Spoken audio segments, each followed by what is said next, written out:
Hello everyone, Ruby Ravel here, voluptuous, voracious, and ever ready to take you to the very limits of ecstasy, euphoria, and pleasure as I describe to you the sun's journey through the sign of Taurus.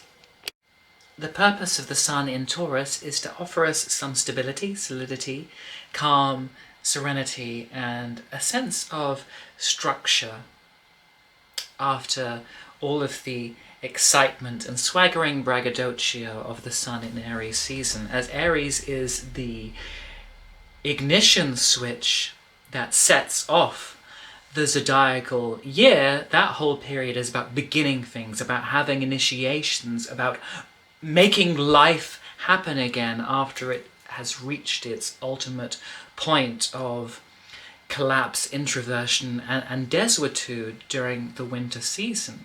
He's there to flash everything back into life again, that with this heroic shock of energy, what was withdrawn and nestled involute back into itself is now forced to extrovert. It's forced to extrude its energies and to begin engaging with life again. And that can cause a lot of friction, a lot of lust, a lot of desire, and a lot of bewilderment, because suddenly being unsettled and feel these fires raging through us again, just at the point where it had felt like they had died out forever, takes a bit of time to learn to settle into that. Some people thrive off that energy. For other people like me, it feels a little alien and unfamiliar, because the rhythms behind it can be so unsettling and spasmodic, and it inevitably demands that we clash against life and the obstacles that it throws in our way in some manner.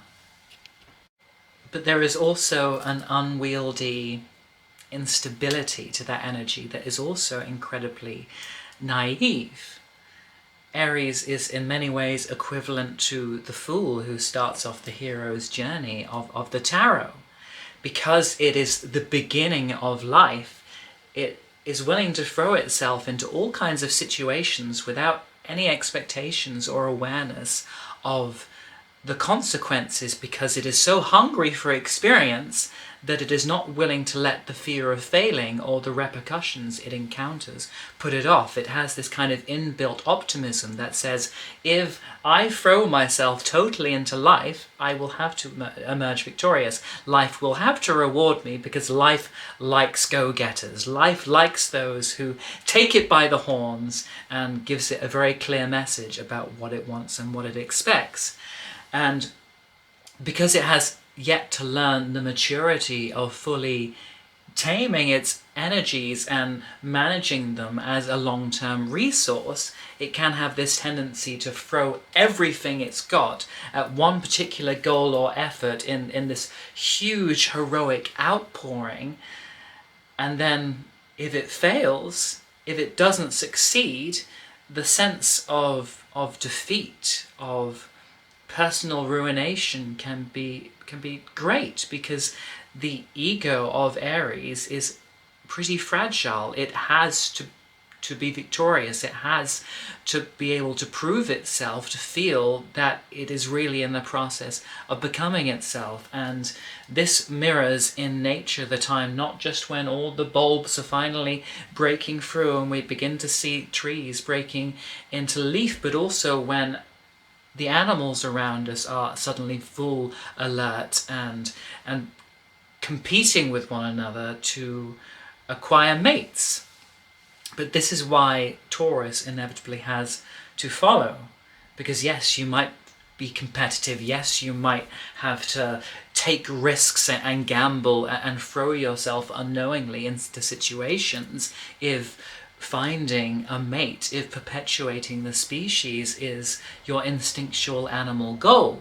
But once you've achieved that, once as a songbird your pretty song has captivated a partner with whom you can now settle down, Taurus comes along to represent the urge to now nest.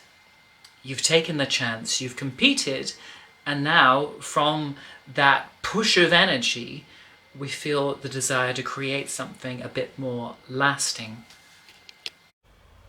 In this context, Taurus's famously possessive attachment style makes sense, because if you are an animal and you've spent all of that Aries season period devoting every last ounce of personal energy and individual fire that you have trying to find a mate, then once you find that mate, once you have truly realized all the labor and Herculean endeavor that has gone into achieving this, you're going to be very careful about that relationship as a personal resource. You're going to want to settle down. You're going to want to keep a nest together. You're going to want to always keep them in sight, because, you know, the law of the jungle still pervades, and if you leave that partner alone for a moment, well, who's to say that someone else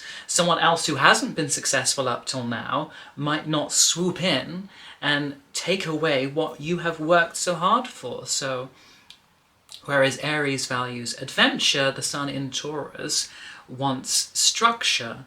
It wants everything that it has achieved to be kept within some kind of safe, secure place, so that it is very sure that what it has earned belongs solely to itself and to no one else. Part of this shift is also to do with the fact that Taurus is an earth sign, and being connected to earth, to the fragile clay of the body, it is more aware of the problem of survival. For fire signs, survival is not such an issue. They have a need for stimulation, for excitement, for engaging, for a feeling that their life is being played out on mythological proportions. They would rather a life that was fully stimulating and fulfilling and exciting, but perhaps short-lived, than one that was safe, secure and guaranteed longevity, but perhaps lacking in much frolic and swaggering adventure. But Taurus is okay with that. He knows, after all the contentions and battles that he's been through in the previous sign, that life can be dangerous, life can be unstable, that there's always going to be these battles and these tumults and these sources of friction that we're going to have to engage with. And if life is constantly a fight, then our resources are always being drained, we're always being exhausted, we're always being challenged. And it's almost like having gone through 30 days of that, the sun in Taurus is like, you know what? I know I'm only the second sign of the zodiac, but I'm getting too old for this. You know, I want to preserve my energy. I want to live life at a more relaxed and serene pace. I want to take things as they come, instead of every day being a new warfare, a new jousting match, another exhausting quest in which I have to prove my heroism and manliness. Instead of always having to go out, can't I just rest on my laurels a bit? Look, the countryside around us is beautiful. All the bluebells are coming out, the wood anemones, the songbirds are singing to stratospheric heights, the trees are now in leaf, so instead of always being burnt by that overbearing sun, I can relax in the restful shade of an arboreal canopy. This is as vital a part of life as conflict is, and that's where we meet Venus for the first time. If Aries is ruled by Mars, the planet of passion and endeavour and friction between ourselves and someone else's ego, Venus says there is another way. Instead of competing with people, we can cooperate with people. Instead of combating people, we can relate to them. We can choose to share things with them, or we can choose to withhold them. Because the sun in Taurus realizes that life lived solely by yourself and solely with yourself is a bit lonely. You know, even if you've been very successful and you've hoarded up all these resources and all these wealth and all the fruit of the earth, you know, it's one thing sitting by yourself and eating an orange and letting the juice dribble down your chin. It's very different if you have a lover that you can share it with, someone whose pleasure can be an extension of your own by the very fact that you have offered it to them.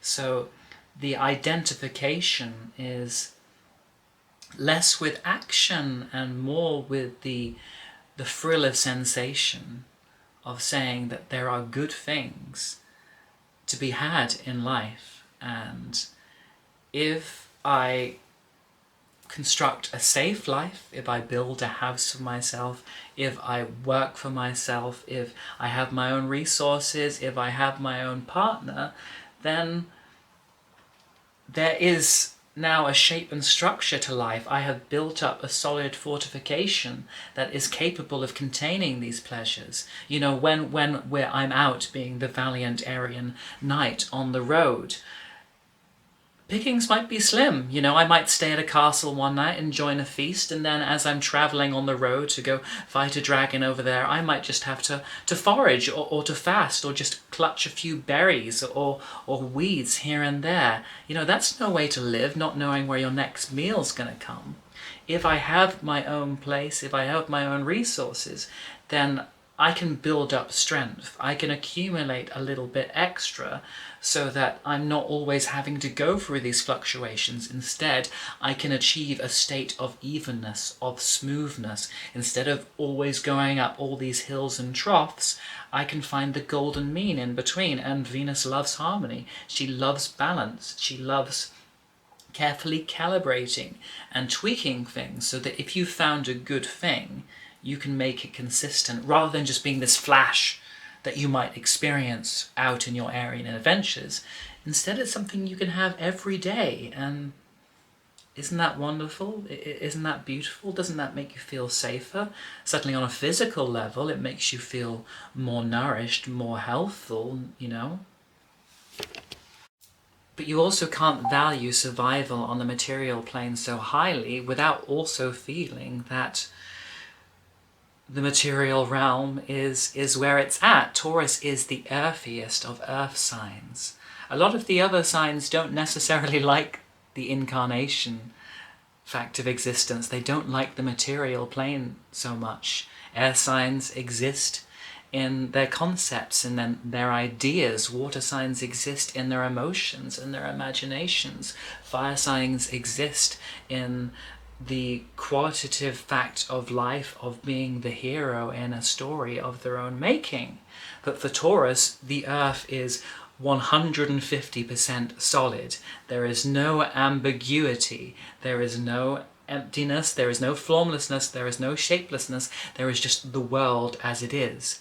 For this reason, it doesn't need to go chasing off elaborate concepts or crazy works of the imagination, because everything that is manifest now as a clear physical object is fascinating, invigorating enough for Taurus.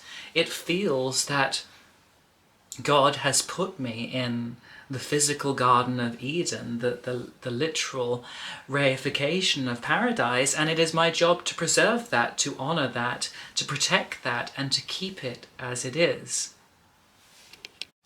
Now, because the sun in Taurus can see the material world with such aching and beautiful clarity and almost nothing else, it also has an intuitive understanding of how to create things out of the material resources that it has in its possession. It is kind of a natural, instinctual builder. It can look at all the physical items and objects that it has in its possession and become this master craftsman, become this artisan, become this builder, this carpenter who says, yep, I've got all this pile of wood here and I'm going to build it into a table or a chair or a tree house. There's an understanding for the alchemy of living physical objects that you can touch, caress, squeeze and have a very tangible relationship with. Whereas fire signs creatively have these amazing, divine, highly coloured, technicolor visions in their heads, but might struggle to figure out ways they can anchor them in physical reality. Taurus is comfortable just taking that physical reality and saying, these are my raw materials, and these are what I like working with. But also, being ruled by Venus, which is the planet of relationships, it also understands the relationship between physical objects and how they can be combined to create something wholly new, which can be beautiful and aesthetically pleasing, but which is also designed to have a utilitarian purpose and to ease its sense of comfort in the world. But also in terms of personal morphology and the body type of very Taurian people, they often more inclined to either have these kind of big, square, solid, bull-like builds, or to, to run to fat a little, to be a bit chubby, to be a bit voluptuous, to be a bit extra. Because if your modus operandus, if your guiding force in life is to be comfortable, is to enjoy yourself, there is something about having a plumper, softer, squishier body that is more comfortable. It's easier to rest in, it's nicer to sit in. If you have children and you fulfilled that nesting instinct, it also makes you a nicer pillow for people to squeeze and hug and feel they can relax in. Your body is meant to be something that invites sensuality and inspires a feeling of safety and nourishment in others. They can see that tough, blocky, bullish form that some possess and say, oh, this is a solid man, they'll protect me. Or they can see someone who's more voluptuous and curvy and think, this is someone I can relax with. I can rest my head on those pillowy breasts and those big thighs and those nice bosoms. All of those things will make my own body feel good by bringing my body into contact with theirs. This sense of solidity that the Sun in Taurus has is a double-edged sword. On the one hand, it helps to anchor it very tangibly and obviously and clearly and strongly in the world. It is this oak tree that has rooted itself into the center of a field and which will go on to live there for hundreds of years. It is this omphalos, this axis mundi, this central pillar around which people can congregate and find a sense of certainty and long-lastingness that is a comfort and a feeling of safety in a world that is often erratic, unstable and ever-changing. And yet, because it commits so strongly to the sense of personal form that it has found in itself, it can lack flexibility and it can lack adaptability. It can say, okay, I've started off doing things this way, I found my groove, I found my rhythm in life, and I will just carry on like this until I die.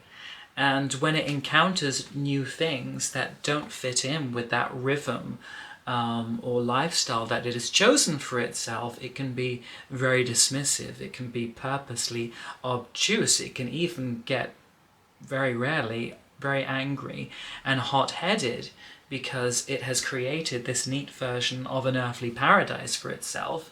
And so when unwanted forms, brambles, briars, and unexpected developments come in, all of these things are anathema to Taurus. It says, this is not the world as I know it, this is not the world as I created it, therefore it must be wrong. And it can very easily fall into these kind of dogmatic right or wrong, yes or no value judgments about the world, because it likes to have this clear picture. And its values of the world are as solid as the objects with which it surrounds itself. And it likes this dogmatic simplicity because it gives the world a certain clarity, a certain elegance. If things are definitely good, if they're definitely bad, if they're definitely right, if they're definitely wrong, if we all have these clear morals and values as a people, then everyone and everything knows where it stands. There is a hierarchy, an order to life which must and should be obeyed. It likes those thou shalts because you can't argue with thou shalt. Either you fall on the right side of it or you fall on the wrong side of it. Either you get rewarded or either you get punished. There's no two ways about it. There's no flexibility. It's unbending. And in that sense, if it clings too perversely to that strong preserving instinct, instead of keeping life as a paradise, it can actually prevent new flowers from growing. It can prevent new forms of beauty coming into the world because they don't conform to the patterns of beauty which they've already fallen in love with and which they've already invested. It can become this anti-progressivist that screams and yells and starts calling everyone a snowflake because it has subjected it to something that it doesn't understand and isn't willing to put the time into understanding. And I don't see it as being a coincidence that it has been while Uranus, a planet love's revolution, has been transiting Taurus, that there has been such a lot of backwardness going along in the world sociopolitically. All these people who are terrified by the growing diversity and inclusivity and liberal politics that are taking place in the world, and saying, we liked things in the good old days when a man was a man, a woman was a woman, and you know where you stood. You know, that to me is the worst pig-headed, parochial, lazy side of Taurus taken to dangerous, radical proportions. Because whereas Aries wants the future, it wants the new, Taurus has a strong relationship to the past, to history, and therefore can see the future as a threat, as something to be kept at a distance while it lives in its own prelapsarian paradise here. So again, this isn't to just browbeat Taurians and make them feel bad, it's just putting those energies in context, that if you live in a dualistic universe, it's also very easy to start creating systems of belief where whole groups of people can be labelled unhuman or subhuman or unworthy to live because they don't fit within that moral compass that has been created by and for a very specific group and elite. And if you happen to have been born unluckily outside of that, then you were doomed forevermore, and I guess that must be your fault, and God just did things that way because having evildoers in the world only makes me more of a good person by contrast. Anyway, that Sun will conjunct Uranus soon enough, so there will be another video on that. I hope you enjoyed this exploration of these changing spring energies and the different way in which they relate to the struggle to live. If you are struggling to live, feel free to send me a message on my email if you would like some astrological or spiritual counselling of some kind. You can support me on Patreon if you want to increase my worldly wealth and stability. You can follow me on Instagram at astrology and underwear, and I would also appreciate it if you could like, subscribe and share these videos, because the more of that I get, the more solidly I can do this and build my own earthly paradise based on my astrological wit and resources. Anyway, enjoy letting that juice dribble down your chin and into your cleavage, and wherever the gold may follow. Ta-ta!